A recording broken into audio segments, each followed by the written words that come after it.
Jaya plus செய்திகளுக்காக சுகன்யா மனோகரன். நான் தனி அறையில் இருப்பதால் முகக்கவசம் அணியவில்லை. நீங்கள் கட்டாயம் முகக்கவசம் அணிந்து வெளியில் செல்லுங்கள். விரிவான செய்திகளை பார்ப்பதற்கு முன்பாக தலைப்புச் செய்திகளை பார்க்கலாம். இந்தியாவில் கொரோனா தினசரி பாதிப்பு சரிந்தது. 40,000 30,000 தொற்று குறைந்தது.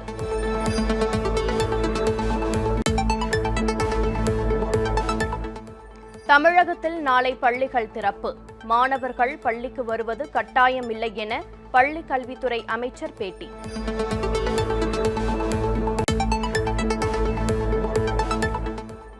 திருப்பதி ஏழுமலையான் கோயிலில் நவநீத சேவை என்ற புதிய சேவை தொடக்கம். ஏழுமலையானுக்கு வெண்ணெய் படைத்து வழிபாடு.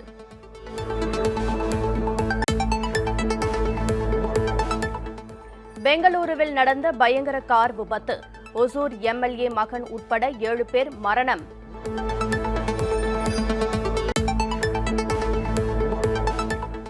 இந்தியாவில் கொரோனா 3வது அலை அக்டோபர் நவம்பர் மாத இடைவெளியில் தீவிரமடையும்.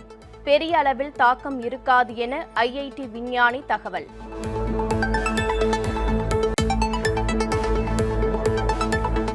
உத்தரப்பிரதேசத்தின் ஃபெரோசாபாத்தில் தீவிரமடையும் டெங்கு காய்ச்சல். கடந்த 10 நாட்களில் மட்டும் 46 பேர் உயிரிழப்பு.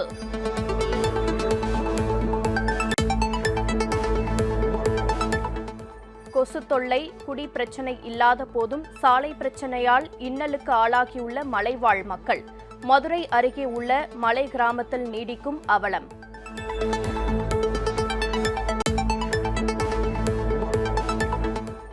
முதுமலை தெப்பக்காடு முகாம் யானைகளின் ஆரோக்கியம் குறித்த பரிசோதனை. எடை கூடி யானைகள் ஆரோக்கியத்துடன் இருப்பதாக வனத்துறை அறிவிப்பு.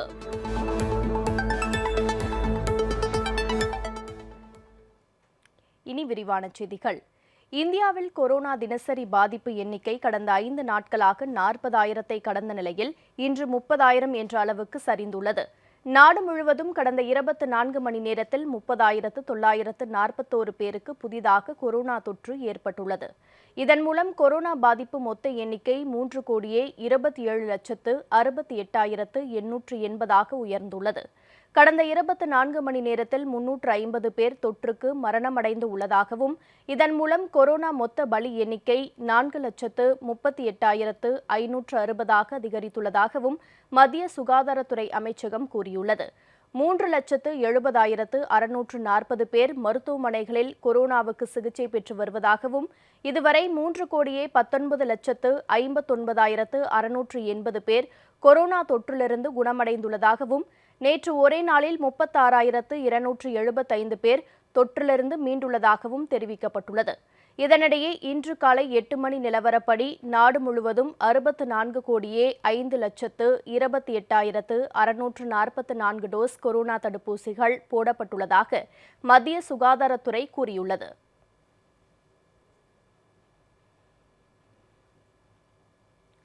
மாணவர்கள் கட்டாயம் பள்ளிக்கு வர அவசியமில்லை என பள்ளிக் கல்வித்துறை அமைச்சர் திரு அன்பில் மகேஷ் பொய்யாமொழி தெரிவித்துள்ளார்.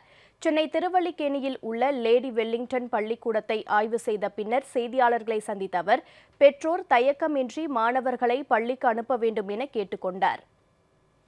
1ஆம் தேதியிலிருந்து 9ஆம் வகுப்பு 10, 11, 12 இந்த 4 வகுப்புகளான பள்ளிக்கூடங்களை திறக்கலாம் என்று அறிவுறுத்தியிருக்கின்றார். பெற்றோர்கள் நீங்கள் பயப்பட வேண்டாம், மாணவர்கள் பயப்பட வேண்டாம். நாங்கள் ஒன்றும் ஸ்டாண்டர்ட் ஆப்ரேட்டிங் ப்ரொசீஜர் கம்பல்சரியாக வந்து தான் ஆகும். நாங்கள் அதை மென்ஷன் பண்ணலை. நீங்கள் அக்கறையோடு நீங்கள் உங்கள் குழந்தையை இங்கே வழி அனுப்பி இங்கே பள்ளிக்கூடத்துக்கு அனுப்பி வையுங்கள். நாங்கள் அவர்களுடைய பாதுகாப்பை உறுதி செய்ய வேண்டியது அது எங்களுடைய கடமை. மதுரை அருகே அமைந்துள்ள மலை கிராமம் ஒன்றில் மக்கள் கொசு தொல்லை, மது தொல்லை இரண்டுமின்றி வாழ்ந்து வருகின்றனர். அதே நேரம் சாலை வசதி இல்லாததால் கடும் இன்னலுக்கு ஆளாகி வருகின்றனர். அது பற்றிய ஒரு தொகுப்பு. மதுரை மாவட்டத்தின் எல்கை பகுதியாகவும் திண்டுக்கல் மாவட்டத்திற்குட்பட்ட மலை கிராமமாக அமைந்துள்ளது மலையூர் கிராமம். லட்சக்கணக்கான மரங்களுக்கிடையே உருண்டோடு மலைக்கற்களை தனது பலமான கால்களால் மிதித்தபடி முதுகில் மூட்டைகளை சுமந்தபடி நடந்து வரும் கழுதையின் வருகைதான் நாம் மலையூர் கிராமத்தை நோக்கிய பயணத்தை தொடங்குகிறோம் என்பதற்கான அடையாளமாக இருக்கும். இந்த மலைப்பாதையில் ஒவ்வொரு அடியும் பாதங்களை துளைக்கும் அளவிற்கான குறுகலான பாதையில் கூர்மையான கற்களும் அட்டைப்பூச்சிகளும் காட்டு எறும்புகளும் ஊர்ந்து செல்லும். இதில் பச்சிளம் குழந்தையை சுமந்தபடி முகம் முழுவதிலும் வியர்வை துளிகளோடு மூச்சு இழைக்க மலைப்பாதையில் நடக்க இயலாமல் சோர்வோடு செல்லும் காட்சிகள் நம்மை கண்கலங்க செய்கிறது. 3000 அடி உயரத்திற்கு தடுமாறி ஏறிச் சென்றால் மலையூர் கிராமம். எந்த ஊருக்காரவுக என்னும் முதியோர்களின் விசாரிப்பு அழகாய் உபசரிப்போடு நம்மை வரவேற்கும். கிராமத்திற்குள் வீரர் அடிப்பு சுவாமி என்ற ஊர் சாமி இருப்பதால் அனைவரும் செருப்பை ஊர் எல்கையிலேயே கழட்டி கையில் எடுத்துக்கொண்டுதான் செல்ல வேண்டும் என்பது கிராமத்தின் கட்டுப்பாடு. பல ஆண்டுகளாக இந்த கிராமத்தில் கொசுக்கடி பிரச்சனை இருந்ததில்லை என்பது இதன் கூடுதல் சிறப்பு. இன்னொரு கூடுதல் ஆச்சரியத்தையும் கிராமவாசிகளிடம் கேட்டறிந்தோம்.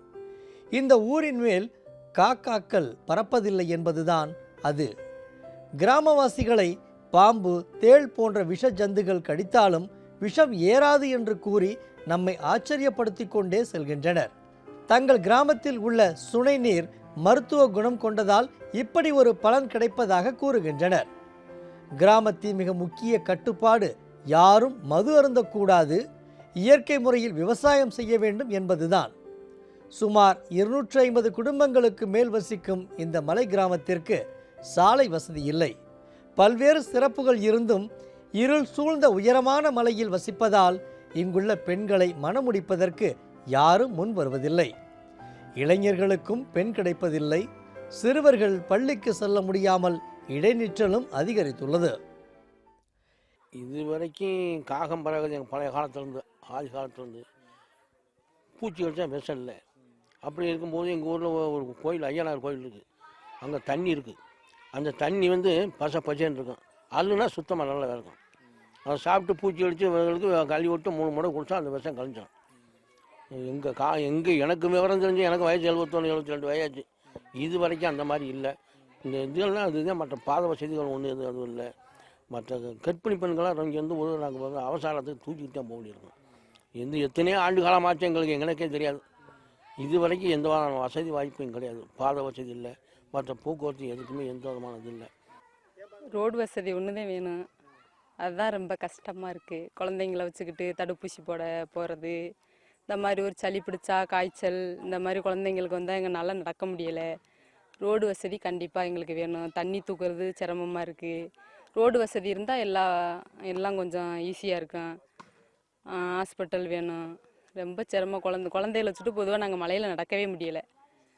அதனால் ரோடு வசதி இருந்தால் எங்களுக்கு கொஞ்சம் ஈஸியாக இருக்கும். ரொம்ப சிரமமாக இருக்குது. இந்த கிராமத்தின் பெருமைகளில் மணிமகுடமாக கிராமத்திற்குள் நுழைந்தாலே அங்கு யாரேனும் ஒருவர் வீட்டில் சாப்பிடாமலோ தண்ணீர் குடிக்காமலோ திரும்பக்கூடாது என்பதும், வெளியூர் நபர்கள் யார் வந்தாலும் சாப்பிட்டுவிட்டு செல்லுங்கள் என்ற அழைப்புதான். மதுரை மாவட்டத்தின் எல்கை பகுதியான திண்டுக்கல் மாவட்டத்தைச் சேர்ந்த மலைப்பகுதி கிராமமான மலையூர் கிராமத்தில் ஏற்கனவே பல தலைமுறைகளாக இந்த பகுதியில் கிராம மக்கள் வாழ்ந்து வருகின்றனர். ஆனாலும் அவர்களுக்கு இதுவரைக்குமாக சாலை வசதிகள், மருத்துவமனை, பள்ளி கட்டிடங்கள் போன்ற அடிப்படை வசதிகள் இல்லை என்பதுதான் ஒற்றை கோரிக்கையாக உள்ளது. அரசு இவர்களுடைய கோரிக்கையை நிறைவேற்றி அவர்களுடைய வாழ்வாதாரத்துக்கு உதவி செய்ய வேண்டும் என்பதுதான் ஒட்டுமொத்த கிராம மக்களின் கோரிக்கையாக உள்ளது. ஜெயா+ செய்திகளுக்காக ஒளிப்பதிவாளர் ஜெயிலானியுடன் சல்மான் பாரிஸ். திருப்பதி ஏழுமலையான் ஆலயத்தில் நவநீத சேவை என்ற புதிய சேவை தொடங்கப்பட்டுள்ளது. இதனையொட்டி ஏழுமலையானுக்கு வழிபாடு நடத்தப்பட்டது. திருப்பதி ஏழுமலையானுக்கு சுப்ரபாத சேவை, மாலை அர்ச்சனை, கல்யாண உற்சவம், வசந்த உற்சவம் என பல்வேறு சேவைகள் தினமும் நடத்தப்படுகின்றன. இந்த நிலையில் நவநீத சேவை நேற்று கிருஷ்ண ஜெயந்தி விழாவையொட்டி தொடங்கப்பட்டது. இதனையொட்டி திருப்பதியில் பராமரிக்கப்பட்டு வரும் 30க்கும் மேற்பட்ட பசுக்களிடமிருந்து பெறப்பட்ட பாலிலிருந்து தயாரிக்கப்பட்ட வெண்ணெய் கோசாலையிலிருந்து ஊர்வலமாக எடுத்து செல்லப்பட்டது. பின்னர் ஏழுமலையானுக்கு வெண்ணெய் படைக்கப்பட்டு வழிபாடு நடத்தப்பட்டது. கொரோனா 3வது அலை அக்டோபர், நவம்பர் மாத இடைவெளியில் தீவிரமடையும் என்றும், ஆனால் அதன் தாக்கம் 2வது அலையை விட குறைந்து காணப்படும் என்றும் கணிக்கப்பட்டுள்ளது. கொரோனா இரண்டாவது அலையான டெல்டா வகை வைரஸ் பெரும் தாக்கத்தை ஏற்படுத்திவிட்டு தணிந்துள்ளது. எனினும் இந்த டெல்டா வைரஸ் டெல்டா பிளஸ் வைரஸாக உருமாற்றம் அடைந்து மூன்றாவது அலையை ஏற்படுத்தும் என கணிக்கப்பட்டுள்ளது. இதுகுறித்து கருத்து தெரிவித்துள்ள ஐஐடி கான்பூர் விஞ்ஞானி மணீந்திரா அகர்வால், கொரோனா மூன்றாவது அலை அக்டோபர் நவம்பர் மாத இடைவெளியில் தீவிரமடையும் என்றும், ஆனால் அதன் தாக்கம் இரண்டாவது அலையை விட குறைந்து காணப்படும் என்றும் கணிக்கப்பட்டுள்ளதாக தெரிவித்துள்ளார். இரண்டாவது அலையின் போது ஒரு நாள் பாதிப்பு 4 லட்சமாக இருந்த நிலையில் மூன்றாவது அலையின் போது அதன் பாதிப்பு 1 லட்சமாக குறைந்து காணப்படும் என குறிப்பிட்டுள்ளார். டெல்டா பிளஸ் வைரஸ் செப்டம்பர் மாதத்திற்குள் 50% அளவிற்கு உருமாற்றம் அடைந்துவிடும் என்றும், கொரோனாவை தடுப்பதில் தடுப்பூசிகளின் செயல்பாடு முக்கியத்துவம் வாய்ந்ததாக இருக்கும் என்றும் தெரிவிக்கப்பட்டுள்ளது.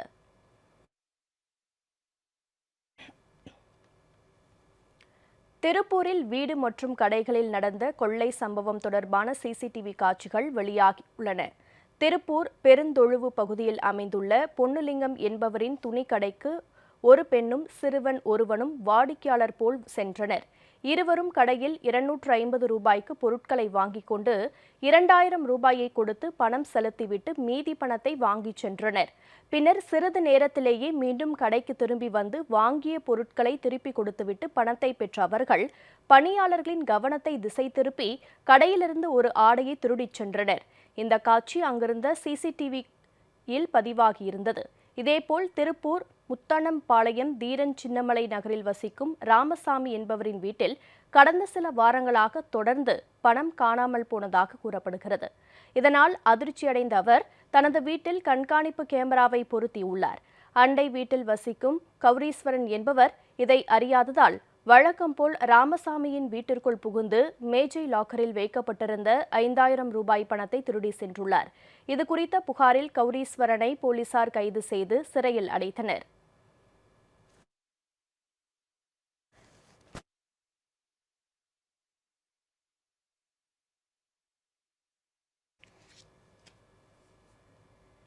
பெங்களூரு கோரமங்கலா பகுதியில் நிகழ்ந்த கார் விபத்தில் ஒசூர் சட்டமன்ற உறுப்பினரின் மகன் உள்பட 7 பேர் உயிரிழந்தனர். விபத்து குறித்து ஆடுகொடி போலீசார் வழக்கு பதிவு செய்து விசாரணை நடத்தி வருகின்றனர். கர்நாடக மாநிலம் பெங்களூரு அருகே கோரமங்கலா பகுதியில் நள்ளிரவில் விபத்து நிகழ்ந்துள்ளது. அதிவேகத்தில் சென்ற சொகுசு கார் கட்டுப்பாட்டை இழந்து விபத்துக்குள்ளானதாக கூறப்படுகிறது. இந்த விபத்தில் ஒசூர் திமுக சட்டமன்ற உறுப்பினர் திரு பிரகாஷின் மகன் கருணாசாகர் உட்பட 6 பேர் சம்பவ இடத்திலேயே உயிரிழந்த நிலையில் ஒருவர் மருத்துவமனையில் மரணமடைந்தார். விபத்து குறித்து ஆடுகுடி போலீசார் வழக்கு பதிவு செய்து விசாரணை நடத்தி வருகின்றனர்.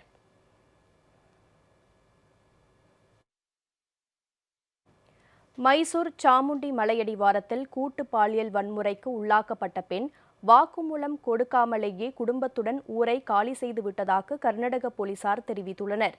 மைசூரைச் சேர்ந்த கல்லூரி மாணவி ஒருவர் கடந்த 24ஆம் தேதி தனது ஆண் நண்பருடன் சாமுண்டி மலை அருகே சென்று கொண்டிருந்த போது அவர்களை வழிமறித்து 5 பேர் கொண்ட கும்பல் மாணவியை பாலியல் வன்கொடுமை செய்தது. பாதிக்கப்பட்ட மாணவி சிகிச்சைக்காக மருத்துவமனையில் அனுமதிக்கப்பட்ட நிலையில் குற்றவாளிகள் தலைமறைவாகிவிட்டனர்.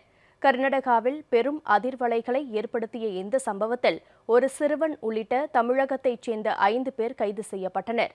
அவர்களை 10 நாள் காவலில் எடுத்து போலீசார் விசாரித்து வருகின்றனர். இதனிடையே மருத்துவமனையில் அனுமதிக்கப்பட்டிருந்த பாதிக்கப்பட்ட பெண் வாக்குமூலம் தர விரும்பவில்லை என்றும் குடும்பத்தோடு மைசூரை விட்டு வெளியேறிவிட்டதாகவும் போலீசார் தெரிவித்துள்ளனர். இந்த வழக்கில் பாதிக்கப்பட்ட பெண்ணின் வாக்குமூலம் மிக முக்கியமானது என்ற நிலையில் அது பதிவு செய்யப்படாதது வழக்கை பலவீனப்படுத்திவிடும் என தகவல்கள் தெரிவிக்கின்றன. உத்தரப்பிரதேசத்தின் ஃபெரோசாபாத்தில் டெங்கு காய்ச்சல் தீவிரமாக பரவி வரும் நிலையில் அங்கு கடந்த 10 நாட்களில் மட்டும் 46 பேர் டெங்குவுக்கு உயிரிழந்துள்ளனர். உத்தரப்பிரதேசத்தில் கனமழையால் ஏற்பட்ட வெள்ளம் வடிய தொடங்கியுள்ளது. இந்த நிலையில் ஃபெரோசாபாத் மாவட்டத்தில் டெங்கு காய்ச்சல் வேகமாக பரவி வருகிறது. அங்கு கடந்த 10 நாட்களில் 46 பேர் டெங்கு காய்ச்சலுக்கு பலியாகியுள்ளனர். ஃபெரோசாபாத்தில் டெங்குவால் பாதிக்கப்பட்டவர்கள் மாவட்ட மருத்துவமனை மற்றும் அருகில் உள்ள ஆக்ரா அரசு மருத்துவமனைகளில் அனுமதிக்கப்பட்டுள்ளனர். சுமார் 900 பேர் 12 மருத்துவமனைகளில் அனுமதிக்கப்பட்டுள்ளதாக கணக்கிடப்பட்டுள்ளது. இவர்களில் 20 குழந்தைகள் நேற்று குணமடைந்து வீடு திரும்பினர். இதனிடையே டெங்குவால் இறந்தவர்களில் பெரும்பாலானவர்கள் 4 முதல் 15 வயதுக்கு உட்பட்ட குழந்தைகள் என தெரியவந்துள்ளது.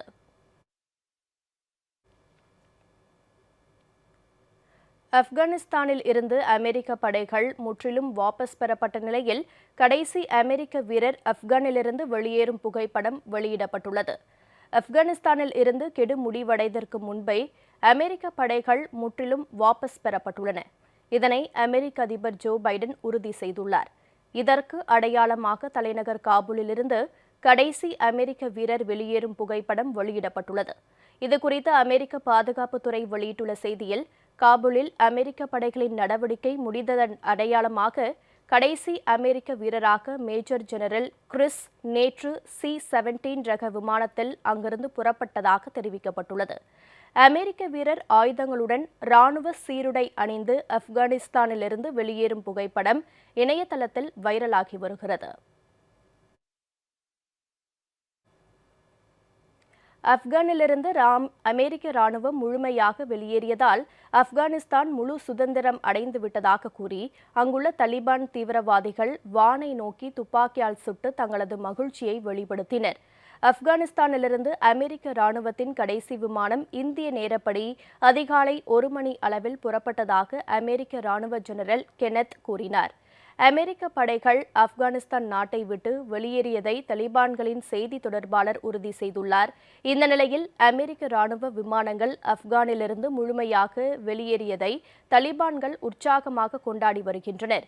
காபூலின் பல பகுதிகளிலும் துப்பாக்கிகளால் வானை நோக்கி சுட்டு தங்களது மகிழ்ச்சியை வெளிப்படுத்தி வருகின்றனர்.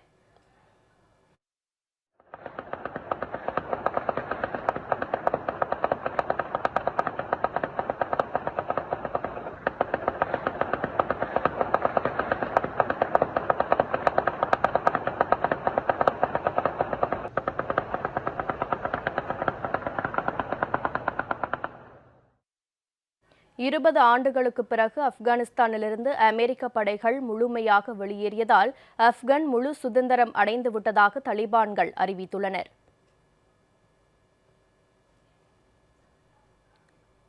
முதுமலை தெப்பக்காடு முகாமில் உள்ள யானைகளின் உடல் ஆரோக்கியத்தை அறிய உடல் எடை பரிசோதனை மேற்கொள்ளப்பட்டது.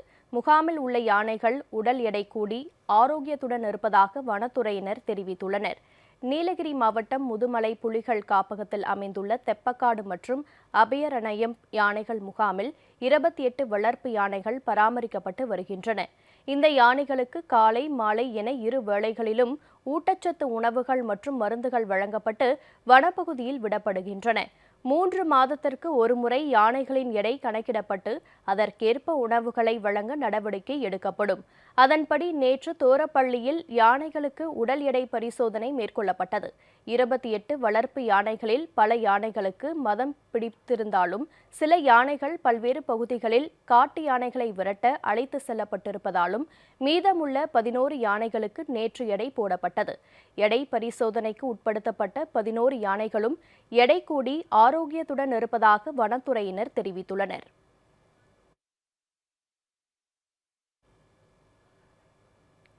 மதுரை அலங்காநல்லூரில் குப்பையில் கிடந்த காலாவதியான பொருட்களை சாப்பிட்ட 8ஆம் வகுப்பு மாணவன் உயிரிழந்த சம்பவம் அதிர்ச்சியையும் சோகத்தையும் ஏற்படுத்தியுள்ளது. மற்றொரு சிறுவன் உயிருக்கு ஆபத்தான நிலையில் சிகிச்சை பெற்று வருகிறான். அலங்காநல்லூர் 1வது வார்டைச் சேர்ந்த சின்னாண்டி என்பவரின் மகன் குணா அதே பகுதியில் செயல்படும் அரசு மேல்நிலைப் பள்ளியில் 8ஆம் வகுப்பு படித்து வந்தான். குணாவும் அவனது நண்பன் சசிகுமாரும் பள்ளி விடுமுறை என்பதால் நேற்று வெளியே சுற்றித் திரிந்தனர். அப்போது பள்ளியின் அருகே குப்பையில் கிடந்த காலாவதியான ஹார்லிக்ஸ், பூஸ்ட் ஆகிய உணவுப் பொருட்களை எடுத்து இருவரும் சாப்பிட்டதாக கூறப்படுகிறது.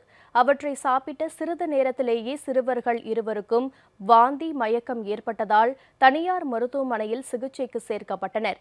பிறகு அங்கிருந்து மேல் சிகிச்சைக்காக அரசு ராஜாஜி மருத்துவமனையில் அனுமதிக்கப்பட்டனர். எனினும் சிறுவன் குணா சிகிச்சை பலனின்றி பரிதாபமாக உயிரிழந்தான். மற்றொரு சிறுவன் சசிகுமார் உயிருக்கு ஆபத்தான நிலையில் மருத்துவமனையில் சிகிச்சை பெற்று வருகிறான்.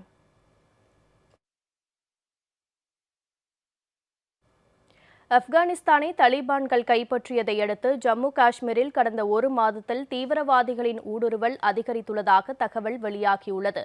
ஆப்கானிஸ்தானிலிருந்து அமெரிக்க படைகள் வெளியேறிவிட்ட நிலையில் பயங்கரவாதிகளின் அடுத்த இலக்காக ஜம்மு காஷ்மீர் இருப்பதாக கூறப்படுகிறது.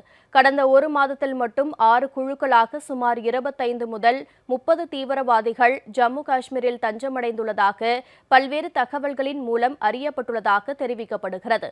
இந்த எண்ணிக்கை தற்போது காஷ்மீரில் ஏற்கனவே இருக்கும் பயங்கரவாதிகளை தவிர இன்னும் கூடுதலானதாகும்.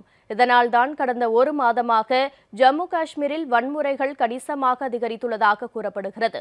தற்போது 300க்கும் மேற்பட்ட தீவிரவாதிகள் எல்லைக்கோட்டு பகுதியில் முகாமிட்டுள்ளதாக பல்வேறு தகவல்கள் கிடைத்துள்ளதால் எந்த ஒரு தாக்குதலுக்கும் பதிலடி கொடுக்கப்படும் என தீவிரவாத எதிர்ப்பு படை அதிகாரி ஒருவர் தெரிவித்துள்ளார்.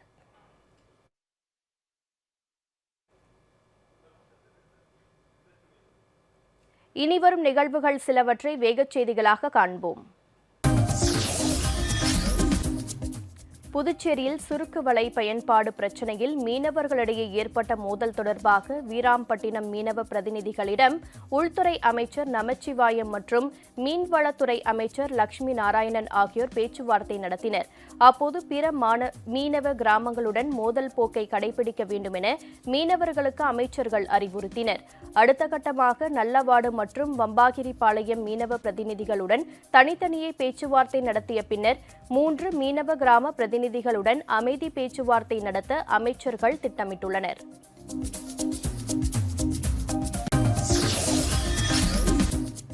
தூத்துக்குடியில் திருமண வீட்டில் ஏற்பட்ட தகராறில் இளைஞரை வெட்டி கொலை செய்த வழக்கில் 6 பேர் கைது செய்யப்பட்டனர்.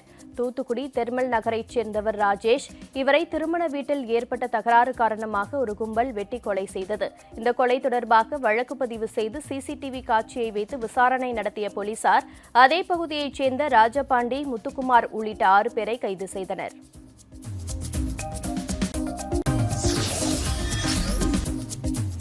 கோவையில் உள்ள பள்ளி கல்லூரிகளுக்கு கேரளாவிலிருந்து மாணவர்கள் நாள்தோறும் வந்து செல்ல கோவை மாவட்ட நிர்வாகம் தடை விதித்துள்ளது.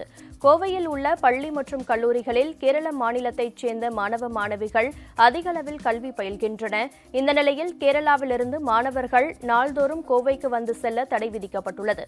கேரளாவிலிருந்து கல்வி பயில வரும் மாணவர்கள் கட்டாயம் தடுப்பூசி செலுத்தியிருக்க வேண்டும் அல்லது கொரோனா நெகட்டிவ் சான்றிதழ் அவசியம் என உத்தரவு பிறப்பிக்கப்பட்டுள்ளது.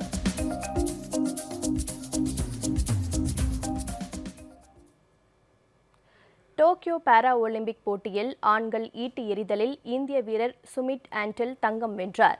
இப்போட்டியில் 68.55 மீட்டர் தூரம் ஈட்டி எறிந்து சுமித் ஆண்டல் உலக சாதனை படைத்துள்ளார்.